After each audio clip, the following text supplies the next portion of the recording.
Hey everybody, welcome back to episode 2 of the Question Box. Today we're talking about the question, how can I help my friends who might be struggling with mental health issues? Yeah, and today we got a really special interview with one of my friends from church. We're a youth group leader, and she is a social worker. And so take a look. We got an interview prepared for you guys, as well as some pretty cool stuff from scripture after.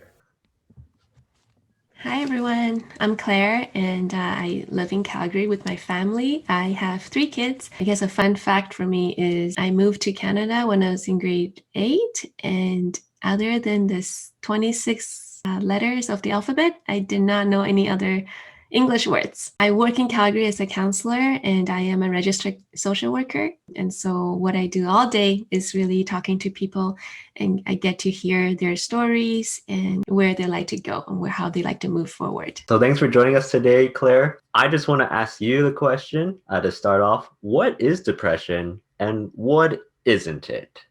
Yeah, that's a really good question. And, sometimes we hear the word depression quite a bit in our conversations. We hear people say, I'm depressed, or I am depression even sometimes. And it is true that there are some people that do get diagnosed for depression, which is a mood disorder. But there are others who are maybe feeling sad or feeling unhappy. And it doesn't always mean that they have a clinical depression. So it's really important that we ask the individual and don't assume, right? So just by looking at someone who's maybe looks sad, we don't want to assume that they have depression. So we can let that person know, I noticed this, or I noticed you seem more down. So what exactly is depression and what is not depression is a really good question, because depression is much more than just kind of simply being unhappy, right? It is a clinical term that psychiatrists use to describe like a long period of time when a person feels very sad, likely to a point where this person feels like they are, feeling worthless, feeling helpless, and feeling hopeless. So in order to be diagnosed, people need to have a number of symptoms that the psychiatrist would be looking at. And so some of those might be, for example, changes in how they feel about things. So someone who's typically quite happy maybe started to talk about feeling sad, feeling lonely, feeling not interested in things. There's the physical change, right? So maybe someone who's having a harder time getting out of bed, or changes in their thinking. So start to talk about things that would kind of indicate that low self-esteem or self-dislike, having trouble concentrating, or I can't remember anything, I'm losing my memory, or changes in behavior. So they've been disengaged, so they don't want to be attending social activities, they don't want to be hanging out with their friends. Maybe they're overreacting about things or underreacting, right? So some of these are kind of just some of the things that we have seen. So there's many different things we're looking at, right? So really, it's a combination of things that kind of put together that diagnosis. And there are some people who are feeling maybe something more like seasonal sadness. Maybe there's an event in their life where they, for example, lost a pet or lost someone they love in their lives, and they have felt sad for some time afterwards. And that's very normal. But if we're looking at all of these things, it's kind of a prolonged period of time, then that would need medical attention. Thanks, Claire. That's so helpful just to know the difference between what is a diagnosable medical condition and what might just be a situation of some really big sadness. We were also wondering what might be a teen's role in supporting their friend who struggles with mental health issues. Yeah, that's another really good question. And I think for a teen to even think of this question is already a really good start. It means that this person really cares about their friend. A kind of another way to look at it is, what would be helpful if I were in my friend's shoe? What kind of help would I like? And one of the really important things is to be patient with our friend. We know that we can be patient in the beginning, right? When we first find out someone is depressed or feeling depressed or received a diagnosis of depression, we typically like to be very nice and we're very patient in the beginning, right? But over time, when this has gone on for 3 months, for 6 months, for a year, we start to lose our patience as well, right? And so how can we be patient throughout this entire journey with our friend? Really thinking about the term non-judgmental. So how can I be a friend who's non-judgmental? Or how do I become aware of my assumptions about things? right? So if I assume all people with depression have ... how can I kind of redefine that and understand that depression can look very differently from person to person? For someone who might be struggling with depression, they have a hard time getting out of bed, or they have trouble getting themselves to shower or get out of the house for a long period of time. There might be other people who are able to do the daily things like going to work, going to school, all of those things, but they're feeling really, really down on themselves. They're feeling like unmotivated. They're feeling like they're not able to focus and feeling quite negative overall. There's a big spectrum. So how can I be non-judgmental wherever my friend is at? Knowing what role you play as a friend, right? You know your friend best. So, is this a friend that I need to be supportive, just kind of walk alongside? Or is this a friend that I might need to be more direct at times, right? So is this a friend that, to be more supportive, is this friend is deciding, all these things that they're going to do? How can I kind of come alongside of my friend? And then, for friends who maybe need a little bit more direct support, it might sound like me calling my friend and saying, hey, we're going to go for a walk 3 times a week. I want to help you. I want to be a part of this. Or even just asking them, what do you think would be most helpful? What would you like me to do that would help you in this journey? Connection, social connection is a huge factor with depression. It can help so much when someone who's feeling depressed has social connections. That, along with physical activities, are game changers for many people. That is so helpful, Claire. We were also wondering, what are some practical things a teen can do or say to help support their friend on their mental health journey? I think the first 3 things that are really important is to make sure your friend is eating, sleeping, and exercising. These are not things we can force onto our friends, but we can check in with them. How are you eating? Is there anything you want to eat I can bring you? Or, are they overeating or undereating? And then sleeping, how are you sleeping? How many hours are you sleeping? What would be helpful for you to do? So maybe someone says, I like to have a 6-hour sleep at least, then we can kind of look at some of those barriers, like what's in the way of you being able to sleep for that long. And then exercise, so physical activities. How can I encourage my friend to get some physical activities in? Maybe we can do a Zoom call where we do a workout, a 5-minute workout together. Nothing huge and overwhelming, because we want these things to be very specific, simple, easy to do, and you can feel a great sense of accomplishment, easily. It's very important that people who are feeling depressed feel noticed and validated and cared for. So some of the things, like I said earlier in the very beginning, about ask and not to assume. So use words like, I noticed you've canceled our plans a couple of times. What's going on? Or I noticed that you seem more down these days. How can I help? Just kind of letting them know what you've noticed and not kind of putting in any of your opinions into that. Give them that space to express themselves and let you know what they think you should know, right? Allow them to kind of have that control of what and how much they want to share with you, and kind of build upon that. So breaking down some of those tasks is really important, because when we, just like any of us, if I was to tell my kids, go clean up the house, they're not going to do it, because it seems so overwhelming. It seems like a really big task. There's like 100 different tasks related to that, associated with that task. So how can I break down the task with my friend? Maybe a goal that your friend has is, I just want to be able to get to class or get to my online class. So how do I break that down? What is it? What are the steps that you need to get from your bed to your computer? And so let's break that down. Which part do you think I can play a part in? Do you want to call in the morning? Do you want me to check in on you? Do you want me to text you in the morning when I wake up? What would be helpful? So really breaking things down. And another reason for that is because we often hear people who are feeling depressed use very global kind of terms or statements like, no one likes me, no one cares about me, I'm a failure anyways, why bother? And so because those are such global terms, we want to be able to kind of help our friends be more specific. How can we be supportive in that time? The term that I often use is called connection before correction. Yes, those are some very global statements. How can I connect to my friend's emotions at that time and being there for my friend instead of trying to correct their statement? So connecting might be, wow, that's really hard that you feel that way. That's really tough that you feel like no one likes you. And then we can kind of go into the correction. And that, I'm here, so-and-so are here for you as well. And so kind of just reminding them that there are people around them that care about them and that support them. If there are friends who are interested in getting counseling, getting some professional support and help, you being a friend can also go with them as a support person in therapy. As long as your friend gives consent for you to be there, that's usually quite acceptable. And so if they're nervous about going for the first time, nervous about contacting someone for the first time, ask them if they would like you to be a part of that journey with them. That's really helpful too.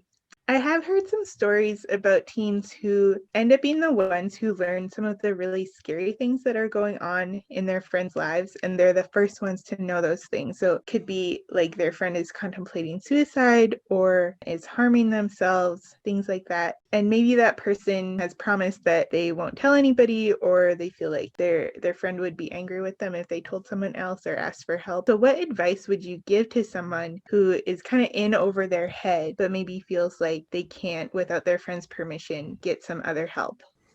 Yeah, that's a really tough one because this person's at risk. And so supporting the friend to make a call to their family doctor and go together, that might be a good option. Because actually in Alberta, once you're over 12 years old, you can go see your family physician on your own without your parents. There's lots of places you can call, like Woods Home has a text line. They can kind of provide support through text if they don't want to be calling someone. The Canadian Mental Health Association also has text lines. There's also like walk-in counseling in Calgary. It's a single session, it's free. So being a friend, those are good places to kind of do it with them or for them if the friend's really unable to. Like, I'm really worried about you. Let's get you some help. How can I help? There's these options. We can call, we can text, we can go in person. Which one would you feel most comfortable with? And I can, I'll take you there. I can go with you. Wow, I didn't know a teen could go with their friend to seek treatment together. I think that that's so relevant to the whole coming alongside your friend and the language behind having compassion and grace as that teen is journeying with that friend on their mental health journey. We were also wondering, what are some helpful resources that parents or teens can know of to help support their peers and other teens in their mental health journey? If anyone doesn't know yet, 211 is a great resource. It's a very easy to remember the number. You can call and say, I'm looking for counseling support, and they will provide you a whole list of them. And some of the more specific ones I find really helpful are the Canadian Mental Health Association. You can look them up online. There's Calgary Connect teen.com, and that is a website that's really for teens in Calgary and different supports.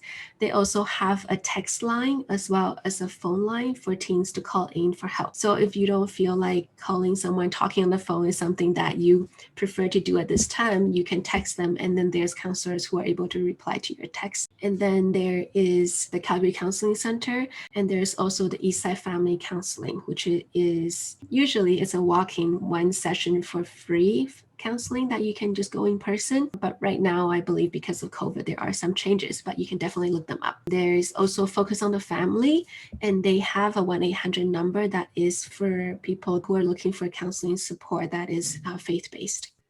Well, thanks for joining us, Claire. Just to let you guys know who are watching, we hope that this is really helpful. We're going to put all the resources that Claire mentioned down in the links below. We hope you guys enjoyed this episode, and thanks to you, Claire, for coming today.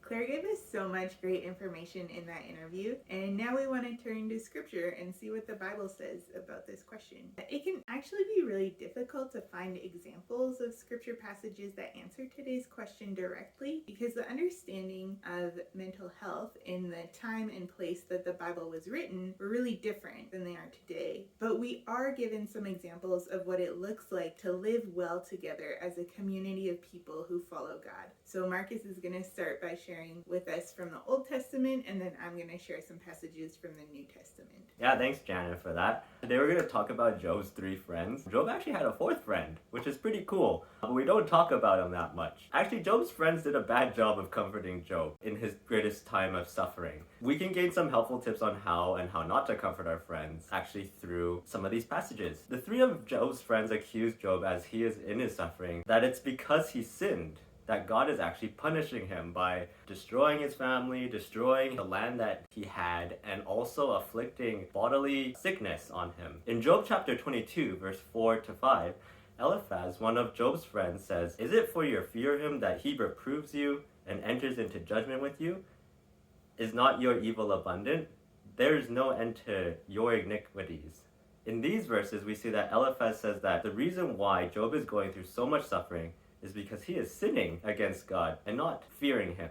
But actually, is that true? Throughout the book of Job, Job is actually a righteous man, although he's not sinless, and he does fear God a lot. As we take a look at Elihu in Job chapter 32 verse 7, it says, Elihu burns with anger, like God, at Job's friends for speaking falsehood about God. Elihu was the last to speak, and he was actually the youngest, so a lot of people back then would actually let the older people speak. But Elihu was burning with anger as he was waiting for all of his friends to speak their wisdom to Job. Elihu advocates to Job, reminding him of God's goodness, justice, power, and faithfulness. He also wanted to correct Job for also the false things that Job was believing about God. We must encourage our friends who suffer to not be tempted to take on the world's perspective of God, like Job's other three friends. And Elihu doesn't try to fix Job by explaining away Job's problem as if they were some kind of conceptual problem to be solved through logical thinking. Instead, he focuses on gently yet directly correcting Job for the false claims he makes about God. The way that his three friends go about explaining Job's difficult circumstances ends up making Job suffering even more. We must be careful not to do this because dismissing people's lived experiences down to problem-solving scenarios is destructive. In Job chapter 16 verse 2, Job actually says, I have heard many things like these. You are miserable comforters. Job's friend succumbs to this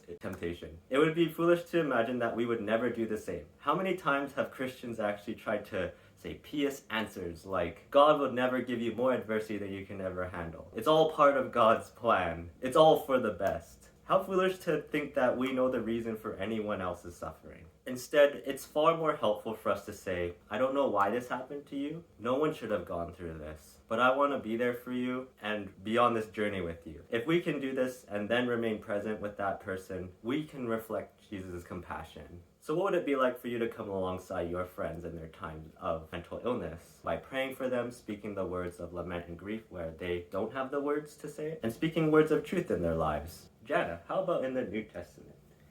Yeah, so many centuries after Job's story, there was this guy who lived named the Apostle Paul, and he used to write letters to churches all over the ancient world, encouraging them, telling them how to live, and he often included kind of like a how to live well together section, and a lot of those sections in the different letters are really similar. So I'm going to read two of them to you, Ephesians 4 verses 1 to 3, and Colossians 3 verses 12 to 14, and hopefully you'll be able to pick up on some of the similarities. Here's Ephesians 4, 1 to 3. As a prisoner for the Lord, then, I urge you to live a life worthy of the calling you have received. Be completely humble and gentle, be patient, bearing with one another in love.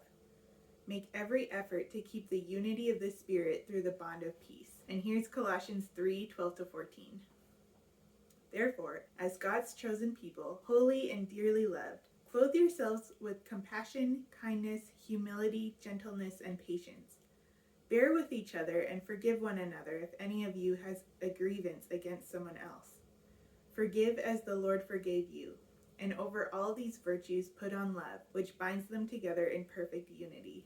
So these passages can be applied to your relationship with your friends and family members, whether they struggle with mental illnesses or not. Both passages talk about bearing with one another. And this phrase has a sense of endurance, of sticking with people. And you might have also noticed that in both of the passages, bearing with one another was surrounded by words like humility, gentleness, patience, and love. Those things are all so important in relationships. In humility, you might need to admit that you aren't able to help your friend on your own. You might need some help. In gentleness, you can share with them the truth of what God says about them. You will need to be patient because mental illnesses generally don't just get corrected overnight. It takes some time. And most importantly, your friends just really need you to keep loving them well. You might not have all of the humility or gentleness or patience or love in the world, but God does. he can give you what you need to care for your friends. And he also gives you a whole community of other Christians who are there to bear your burdens and care for you. So remember that you're not in this alone. So we want to leave you guys with some more resources that you can take a look at or that might be helpful for you as you figure out in your life how you can help your friends who might be struggling with mental illnesses or just mental health issues. First of all, we wanted to mention a video that you can find on YouTube by a guy named Brett Allman. We're gonna link it below, and Brett is someone who has worked with teens in Ontario and as a pastor for a long time, and he in this video is sharing his own struggles with mental illness and talks about a lot of things related to that, but also talks a bit about like what's actually helpful or not helpful in terms of things that people have said to him or done for him or offered for him. So make sure to check that out. Just to also remind you guys, a lot of the resources that were provided were from Calgary, but as always, we know that some of you guys are watching probably all across Canada, and so we just want to encourage you guys, if you guys need help and support for mental illness in your area, make sure to check in with some of your youth pastors who may know some really good connections, family doctors, and also if you're your school counselor. They will definitely have some really helpful resources for you to take. But thanks for joining us today, guys. We hope you guys found this helpful. Make sure to like us on Facebook and Instagram, and also subscribe to our YouTube channel. Also take a look at the Padlet below, and make sure you guys drop your question in the question box, and we'll see you guys next time. See you later.